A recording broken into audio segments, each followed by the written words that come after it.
Hello বন্ধুরা, তো আজকে আমি কাঁকড়ার তরকারি বানাবো কিভাবে তোমরা দেখো। তো সর্বপ্রথম আমি কাঁকড়াটা পরিষ্কার করে নেবো। তো এইভাবে কাঁকড়াগুলো সব পরিষ্কার করে নিয়েছি আমি।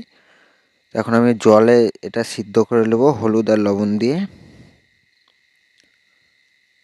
তো এটা আমি এখন সিদ্ধ করে নেবো।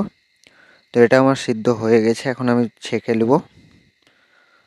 দেখো এটা আমি ছেঁকে নিয়েছি। আর এখানে কি দিয়ে বানাবো দেখো, বেগুন, ফুলকপি, টমেটো, পেঁয়াজ, কাঁচা লঙ্কা, আদা রসুন বাটা আর শুকনো লঙ্কা, তেজপাতা। তো সর্বপ্রথমে কাঁকড়াটা ভেজে নেবো হালকা করে। তো আমার কাঁকড়াটা ভাজা রেডি হয়ে গেছে। তখন আমি তেজপাতা আর ওই শুকনো লঙ্কাটা তেলে দিয়ে দিলাম। এবার পেঁয়াজ দিচ্ছি। তো এগুলো দিয়ে হালকা একটু ভেজে নিতে হবে। তারপরে আদা রসুন বাটাটা দিলাম, টমেটো দিলাম, এবার হলুদ দিলাম 1 চামচ, দিয়ে এটাকে আবারও ভেজে নিতে হবে। তারপর বেগুনটা, ফুলকপিটা দুটোকে একসঙ্গে দিয়ে আবারও একটু ভেজে নিতে হবে। তারপরে এখন দিচ্ছি আমি লবণ। তারপরে কাঁকড়াটা ভেজে রেখেছিলাম সেটা দিয়ে দিলাম।